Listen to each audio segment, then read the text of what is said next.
Bismillahirrahmanirrahim. Assalamualaikum warahmatullahi wabarakatuh. Alhamdulillahirabbil alamin. Wassalatu wassalamu ala asrofil anbiya'i wal mursalin wa ala alihi wa sahbihi ajma'in. Rabbi shrahli sadri wa yassir li amri wahlul 'uqdatam min lisani yafqahu qawli amma ba'du. Yang selalu saya banggakan teman-teman seluruh mahasiswa Undi, khususnya Fakultas Ekonomi dan Bisnis, program studi bisnis digital yang berhadir di hari ini. Tentu rasa syukur yang tak bosan-bosannya kita ucapkan kehadirat Allah Subhanahu wa Ta'ala, Sang Pencipta alam jagat raya, yang telah memberikan kita berbagai macam kenikmatan, berbagai macam rezeki, terutama adalah nikmat iman, nikmat Islam, nikmat panjang umur, dan terutama nikmat kesehatan. Selawat beriringkan salam kita curahkan ke junjungan kita Nabi besar Muhammad Sallallahu Alaihi Wasallam. Kembali lagi bertemu dengan saya, Irfan Hidayat Hasibuan, selaku dosen pengampuh manajemen sumber daya manusia. Nah, adapun hari ini adalah pertemuan yang ke-8. Tema kita berhubungan dengan sistem kompensasi pengupahan dan insentif. Nah, dalam materi ini nanti kita akan membahas perbedaan di antara ketiga sistem tersebut. Seugianya, sebagian besar yang bekerja di perusahaan ataupun bekerja dimanapun, yang paling utama diharapkan adalah tentu mendapatkan upah. Kenapa upah ini menjadi suatu yang penting? Karena dengan mendapatkan upah lah seorang karyawan mampu memenuhi kebutuhannya, kebutuhan sandang, kebutuhan pangan. Nah, tentu upah ini menjadi salah satu untuk menumbuhkan motivasi seseorang ketika bekerja di suatu perusahaan. Upah ini juga menjadikan karyawan tersebut merasa puas hasil dari kinerjanya. Nah, tentu semakin tinggi upah yang didapatkan, maka semangat motivasi bekerjanya pun akan semakin tinggi.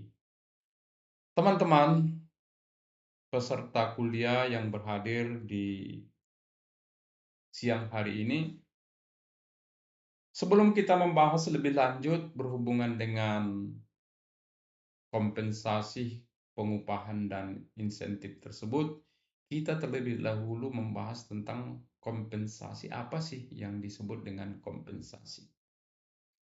Pada dasarnya kompensasi ini adalah lebih luas dari pengupahan. Pengupahan itu sendiri berada dalam cakupan ataupun berada dalam komponen dari kompensasi tersebut. Walaupun barangkali ada sedikit berbeda dari segi bentuk ataupun dari segi apa yang diterima. Nah, kompensasi ini merupakan seluruh imbalan yang diterima oleh seorang karyawan, yaitu berupa uang, gaji, bonus, maupun berupa non-uang, seperti tunjangan, fasilitas-fasilitas yang diterima ini merupakan dari bagian kompensasi tersebut. Dan juga ini sebagai balas jasa atas kinerja, atas pekerjaan yang dilaksanakan. Tentu tujuannya adalah agar karyawan tersebut selalu termotivasi, selalu bersemangat untuk terus bekerja yang pada akhirnya ini menjadi tujuan perusahaan bisa tercapai. Nah, adapun tujuannya jelas adalah sebagai menghargai atas kinerja yang telah didedikasikan, sebagai menambah motivasi atas segala setiap pekerjaan-pekerjaan yang dilakukan. Nah, tentu adalah tujuan utamanya adalah untuk mempertahankan karyawan tersebut tetap berada di lingkungan perusahaan tersebut. Nah, adapun kompensasi ini setidaknya terbagi beberapa jenis. Yang pertama adalah finansial langsung, yaitu berupa uang yang langsung diterima, seperti gaji, bonus, ini adalah uang yang langsung diterima. Kemudian ada finansial yang tidak langsung, seperti asuransi, ini adalah salah satu finansial yang tidak langsung diterima. Dan ada juga berupa non-finansial seperti biaya perjalanan, ini adalah salah satu non-finansial yang diterima ataupun yang sering diberikan perusahaan sebagai kompensasi terhadap karyawan-karyawan yang ada di lingkungan perusahaan tersebut. Nah, apa sih perbedaan antara kompensasi dengan upah? Di sini bisa kita lihat dari segi cakupan, kompensasi ini relatif lebih luas dibanding dengan upah. Dan bahkan upah tersebut adalah bagian dari kompensasi tersebut. Sedangkan upah yaitu berupa pembayaran berbentuk fisik spesifik, yaitu gaji, atau baik itu gaji secara bulanan, gaji yang berbentuk dari hasil kerja. Nah, adapun bentuknya kompensasi ini bisa berupa uang, bisa berupa non-uang. Misalnya fasilitas asuransi ini adalah bentuk kompensasi yang tidak berbentuk uang. Sedangkan sementara upah pada umumnya adalah berbentuk uang. Nah, dasar perhitungannya upah dihitung berdasarkan jam atau hasil kerja atau berdasarkan dari borongannya. Sedangkan kompensasi ini dihitung berdasarkan nilai total pekerjaan dan tunjangan. Nah, sedangkan dari segi sifat, yaitu upah ini sering dianggap dinamis, bisa berubah-ubah sesuai jam kerja. Nah, sedangkan kompensasi lain yang seperti gaji pokok ini adalah relatif bersifat tetap. Jadi, kalau upah itu relatif berubah-ubah berdasarkan hasil dari pekerjaannya, sementara kompensasi itu adalah tidak ada perubahan-perubahan ataupun relatif tetap. Kalau misalnya seminggu diberikan kompensasi 1 juta, maka setiap minggunya akan diberikan 1 juta. Nah, ini adalah tetap. Sedangkan tadi upah berdasarkan hasil pekerjaannya. Apabila seseorang mampu mengerjakan suatu pekerjaan sebidang tanah dalam perawatan tanah ataupun bangunan, maka upah yang diberikan adalah berdasarkan apa yang telah dikerjakan. Semakin tinggi ataupun semakin banyak yang dikerjakan, otomatis upah yang diterima pun relatif akan semakin banyak. Nah, adapun undang-undang dalam pengupahan ini yaitu di sini berdasarkan undang-undang yang terakhir nomor 6 tahun 2023 tentang Cipta Kerja. Nah, kemudian direvisi dari Undang-Undang nomor 13 tahun 2023. Nah, tentang ketenagakerjaan serta aturan turunan PP 36 tahun 2021 tentang pengupahan. Nah, tentu aturan ini akan menegaskan hak sebagai pekerja, yaitu upah yang layak diterima, kemudian struktur skala upahnya. Nah, kita mengenal namanya UMR atau UMP. Nah, ini UMR ini atau UMP ini biasanya berbeda-beda antar daerah. Ini berdasarkan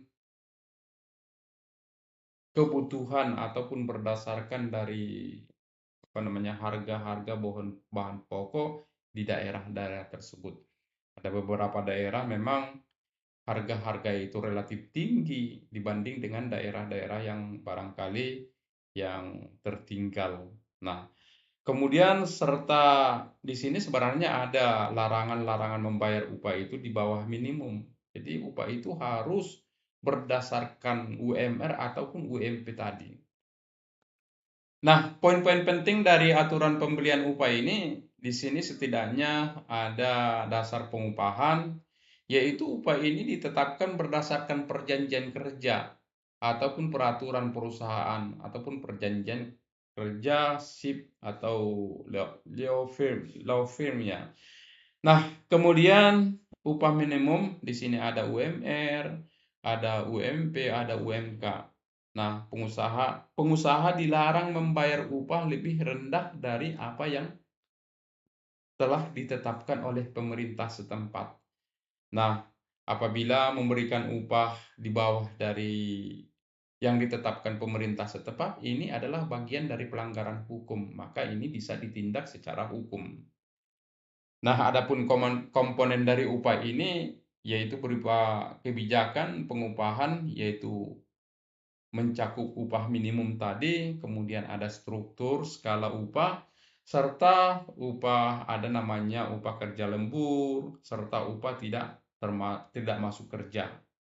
Nah, ini biasanya diberikan beberapa perusahaan ketika karyawan tidak bekerja, maka upahnya pun ada pemotongan-pemotongan dari upah tersebut. Nah, adapun bentuk pembayaran upah ini dibayarkan secara langsung melalui apakah itu melalui bank, ada yang dibayar 1 bulan sekali, ada yang seminggu sekali. Nah, adapun pemotongan upah ini maksimal memotong 50% dari total gaji yang diperbolehkan untuk denda. Artinya memang apabila diberikan denda-denda terhadap seseorang atas pelanggaran-pelanggaran yang terjadi ataupun karena disiplin yang tidak baik ini, kalau dari segi undang-undang hanya boleh dipotong maksimal 50% dari total upah tersebut.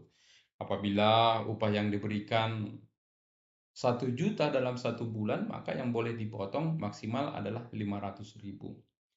Nah, adapun struktur dan skala pengupahan, yaitu perusahaan wajib menyusun struktur dan skala upah dengan memperhatikan produktivitas.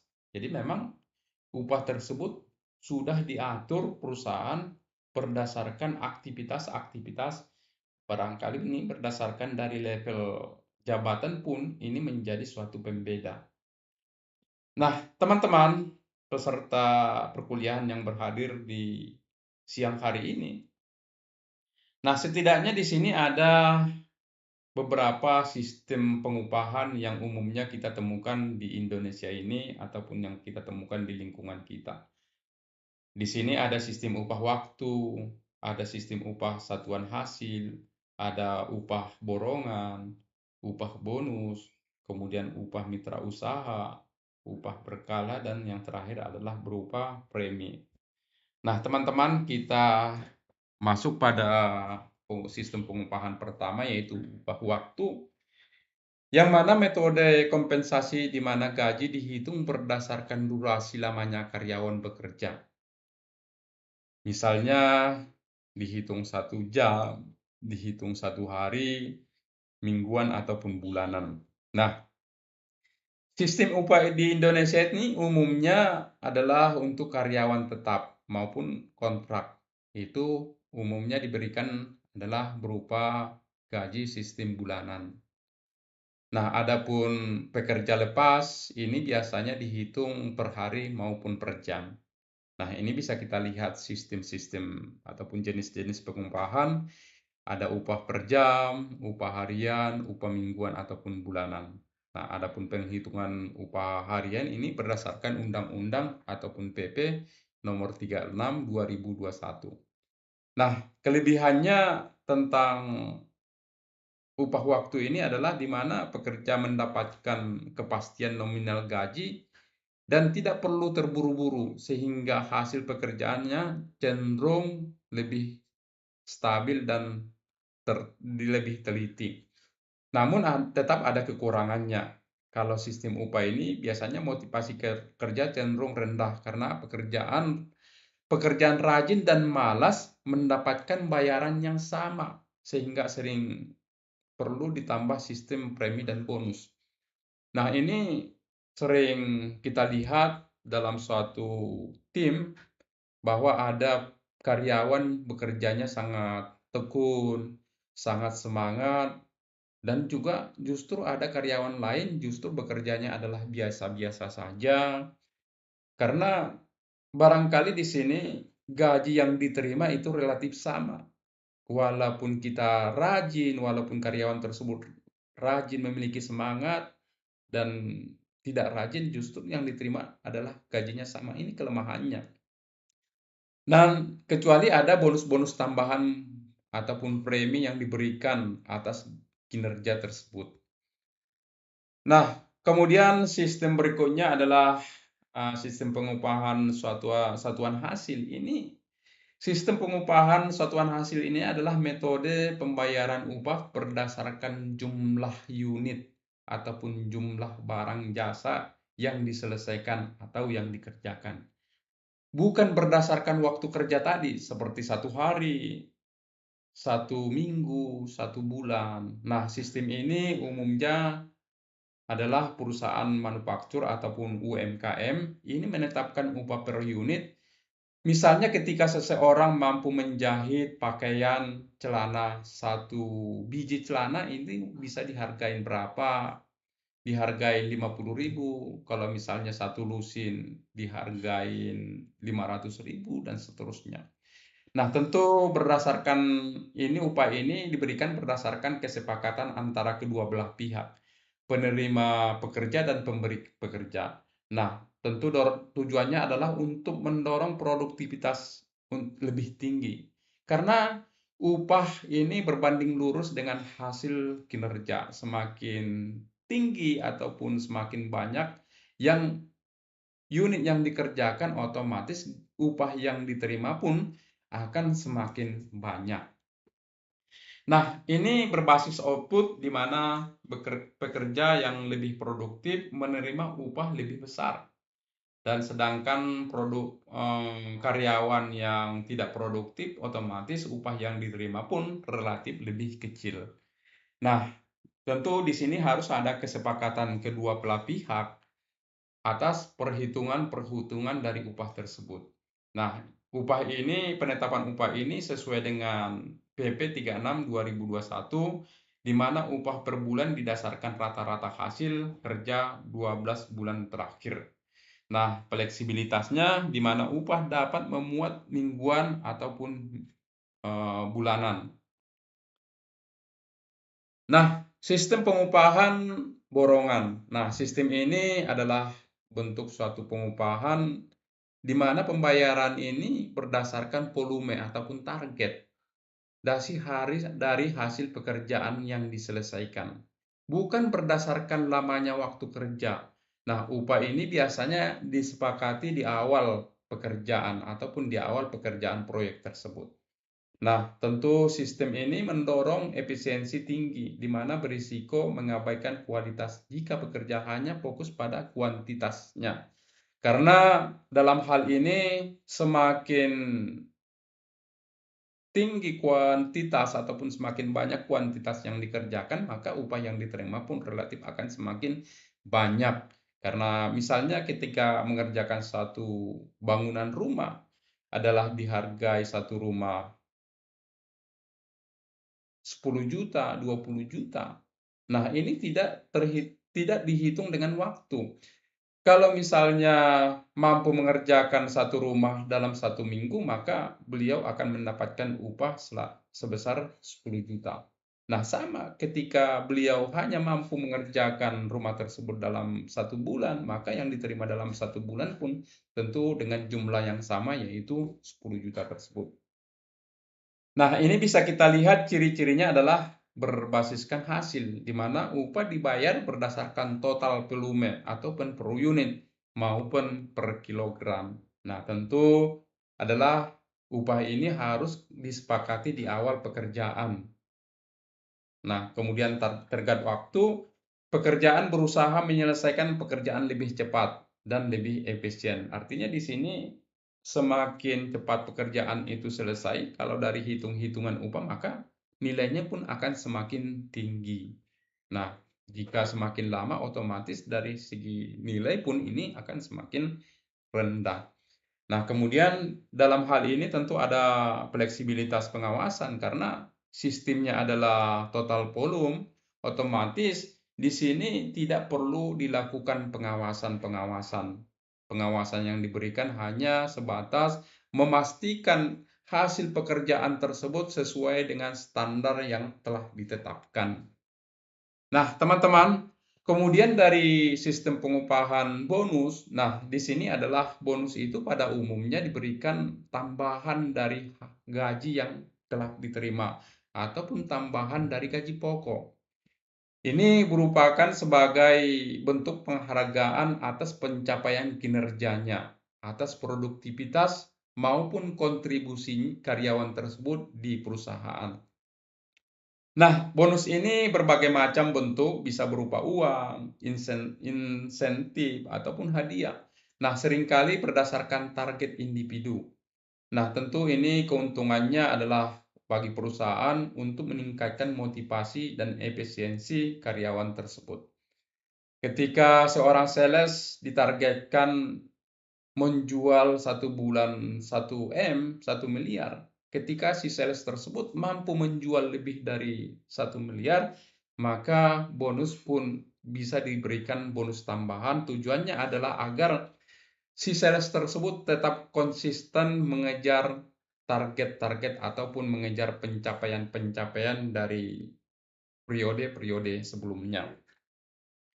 Nah, karakteristiknya tentu di sini dari insentif kerja ini diberikan jika karyawan berhasil melampaui target yang telah ditetapkan, apakah itu target bulanan, target mingguan, target tahunan. Nah, misalnya diberikan bonus 10% dari total gaji. Kemudian bonus tahunan ini biasanya diberikan tahunan dalam bentuk tahunan. Tentu ini juga berdasarkan dari hasil kinerja selama dalam 1 tahun. Nah, sistem kemudian ada yang disebut dengan sistem premi. Ini tambahan upah bagi pekerja yang mampu menyelesaikan pekerjaan lebih cepat atau melampaui standar waktu. Misalnya, ketika kita targetkan berikan target penjualan 1 bulan itu adalah 1 miliar. Nah, ternyata si sales tersebut mampu mencapai target tersebut hanya 3 minggu bahkan 2 minggu. Otomatis kita berikan sistem premi sebagai tambahan-tambahan. Nah, kemudian pembagian keuntungan yaitu bonus ini diberikan saat perusahaan mendapatkan keuntungan maupun laba. Jadi memang pada umumnya bonus bisa diberikan perusahaan ketika perusahaan mendapatkan laba. Misalnya bonus tahunan diberikan kepada karyawan apabila perusahaan juga mendapatkan keuntungan lebih. Nah, kemudian dari segi penghargaan masa kerja, ini berdasarkan Undang-Undang Cipta Kerja, penghargaan dapat diberikan berdasarkan masa kerja tertentu. Misalnya, ketika seseorang sudah bekerja lebih dari 5 tahun, bekerja lebih dari 10 tahun, ini bisa diberikan upah misalnya 1 sampai 5 kali dari upah sebelumnya. Nah, sistem pengupahan mitra usaha ini adalah suatu metode yang barangkali sangat jarang sekali ya kita temukan di lingkungan kita. Di mana metode pengupahan karyawan tidak hanya menerima gaji tunai, tetapi juga memberikan kompensasi dalam bentuk saham ataupun obligasi. Nah, ketika perusahaan mendapatkan keuntungan di luar dari ekspektasi ataupun yang diharapkan, bisa jadi nanti perusahaan memberikan bonus tambahan yaitu berupa saham ataupun obligasi. Nah, tujuannya nanti agar si karyawan bisa mendapatkan tambahan-tambahan income yaitu dihitung berdasarkan saham ataupun obligasi yang diberikan tersebut. Nah, karakteristiknya adalah bentuk kompensasi ini selain upah pokok, karyawan menerima surat harta kepemilikan yaitu tadi berupa saham, apakah berupa obligasi. Nah, kemudian ada partisipasi keuntungan, di mana karyawan mendapatkan dividen sehingga pendapatan mereka akan meningkat seiring dengan peningkatan laba perusahaan. Karena pada umumnya dividen dibagi adalah berdasarkan dengan presentasi peningkatan ataupun laba perusahaan tersebut. Nah, tentu ini menjadi suatu motivasi bagi karyawan karena sudah pasti merasa memiliki, merasa lebih termotivasi untuk meningkatkan kinerja karena ini akan berdampak langsung pada nilai saham ataupun bagi hasil dari saham-saham tersebut. Nah, ada di sini adalah fleksibilitas seiring diterapkannya di perusahaan, yaitu tentu perusahaan yang ingin memberikan kompensasi di luar gaji pokok ini adalah konvensional, berbentuk konvensional. Nah, sistem pengupahan berkala. Nah, ini juga barangkali sangat sering kita temukan di lingkungan kita, yang mana sistem berkala ini berupa sesuai dengan kondisi finansial perusahaan. Nah, di mana kenaikan upah diberikan saat bisnis mengalami kemajuan ataupun mengalami produktivitas. Nah, bisa juga nanti ketika perusahaan tersebut mengalami kerugian ataupun mengalami penurunan keuntungan, mengalami penurunan produktivitas, upahnya pun ini akan otomatis akan menurun. Nah, di sini poin-poin penting sistem pengupahan berkala ini adalah prinsip dasarnya, di mana besaran upah ini adalah tidak kaku atau mengikuti kinerja, profitabilitas ataupun produktivitas dari perusahaan. Yaitu tadi berdasarkan dengan keuntungan yang diterima oleh perusahaan tersebut. Nah, tentu tujuannya adalah untuk memberikan rasa keadilan, di mana pekerja mendapatkan bagian dari keberhasilan perusahaan sekaligus menjaga keberlangsungan perusahaan saat kondisi sulit. Artinya, ketika perusahaan mengalami kesulitan finansial, maka karyawan pun bisa mendapatkan ataupun merasakan hal yang sama dengan penurunan pendapatan tersebut. Nah, kenaikan upah di sini ini seringkali dikaitkan dengan struktur ataupun skala upah yang mempertimbangkan masa kerja. Bisa dari jabatannya juga, bisa dari lamanya bekerja, bahkan mungkin tergantung dari load pekerjaannya. Semakin berat pekerjaannya, otomatis upah yang diberikannya pun otomatis akan semakin lebih tinggi. Nah, perbedaan dengan jenis lain tentu ini berbeda dengan upah satuan waktu, yang mana satuan waktu itu dihitung dengan jam, hari, ataupun bulan. Nah, yang tepat atau upah hasil berdasarkan unit produksi. Ini perbedaan-perbedaannya. Kemudian sistem pengupahan premi ini juga barangkali sangat jarang kita temukan di lingkungan kita, di mana upah premi ini adalah pengupahan yang memberikan tambahan penghasilan bonus kepada pekerja atas prestasi kerja di atas standar, seperti melampaui target produksi, efisiensi waktu, atau kualitas yang lebih baik. Nah, apabila target produksinya lebih cepat dari waktu yang ditentukan, maka diberikan premi tambahan kepada karyawan-karyawan tersebut. Nah, adapun poin-poin mengenai sistem upah premi ini adalah komponennya ini terdiri dari upah pokok dan upah premi ataupun tambahan tadi. Jadi upah pokok ditambah dengan premi.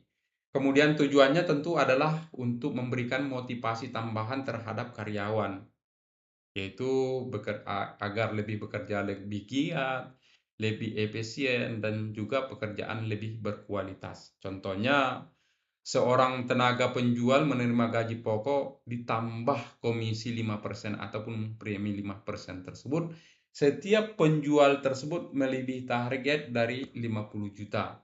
Nah, jenisnya ada premi waktu, ada premi keterampilan ataupun dari resiko pekerjaan. Nah, dasar hukumnya di sini adalah ditetapkan berdasarkan perjanjian kerja antara penerima kerja dengan pemberi kerja. Tentu ini sesuai dengan peraturan-peraturan yang ada di perusahaan tersebut. Nah, kemudian insentif insentif ini adalah berupa tambahan sebenarnya tadi di bagian upah maupun kompensasi insentif ini sudah masuk di dalam cakupan-cakupan tersebut. Nah, insentif ini adalah berupa tambahan penghasilan atau penghargaan, yaitu baik berupa uang finansial maupun berupa fasilitas, yaitu non-finansial, yang diberikan perusahaan kepada karyawan, tentu adalah tujuannya untuk menambah motivasi, menambah semangat kerja, dan juga ini bagian dari mengapresiasi kerja di atas standar tersebut. Nah, perbedaan dengan gaji tetap intensif ini berbasis pada produktivitas dan pencapaian dari apa yang telah ditargetkan.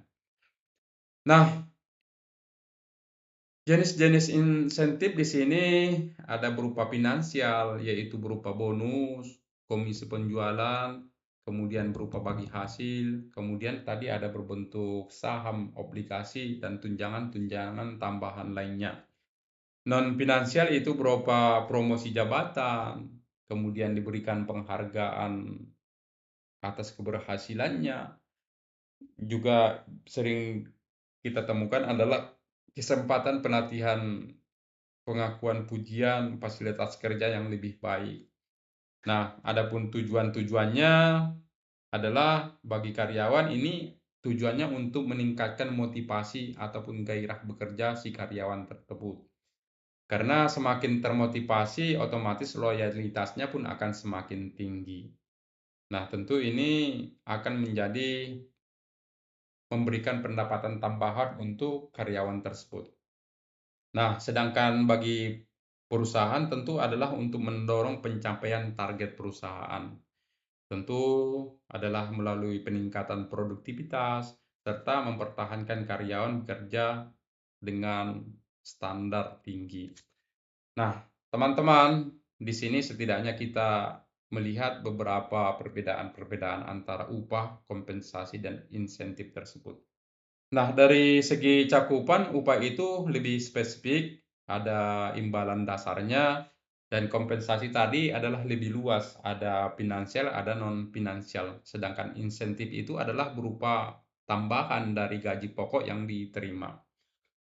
Nah, adapun tujuan utamanya itu yaitu membayar jasa standar yang telah ditetapkan bersama-sama. Nah, sedangkan kompensasi itu adalah untuk kesejahteraan karyawan tersebut ataupun juga sebagai retensi agar karyawan tersebut tetap bertahan di perusahaan.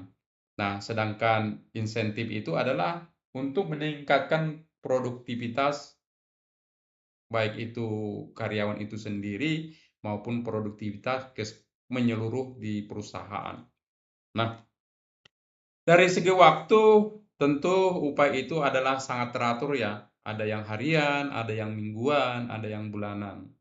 Nah, sedangkan kompensasi juga teratur, ini biasanya diberikan bulanan dan tahunan.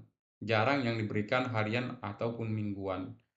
Nah, sedangkan insentif ini diberikan saat target tercapai. Nah, apabila target tidak tercapai, maka insentif pun tidak diberikan oleh perusahaan. Nah, dari segi kewajiban, tentu upah ini wajib secara hukum maupun secara kontrak antara pekerja dengan pemberi kerja. Sedangkan kompensasi ini wajib berdasarkan sebagai undang-undang yang diatur. Jadi memang kompensasi ini pun ada undang-undang yang diatur seperti pemberian THR, seperti pemberian yang namanya bonus tahunan. Nah, adapun insentif ini tentu adalah secara sukarela. Ya ini tergantung kebijakan-kebijakan ataupun peraturan yang ada di perusahaan tersebut. Nah, teman-teman, itulah materi perkuliahan kita di pertemuan yang ke-8 ini berhubungan dengan kompensasi, pengupahan, dan insentif tadi. Jadi, teman-teman, mudah-mudahan perkuliahan yang singkat ini kita bisa mendapatkan insight, mendapatkan sesuatu yang bisa kita bawa di mana kita beraktivitas saat ini. Kurang lebihnya mohon maaf. Wabillahi taufiq wal hidayah. Assalamualaikum warahmatullahi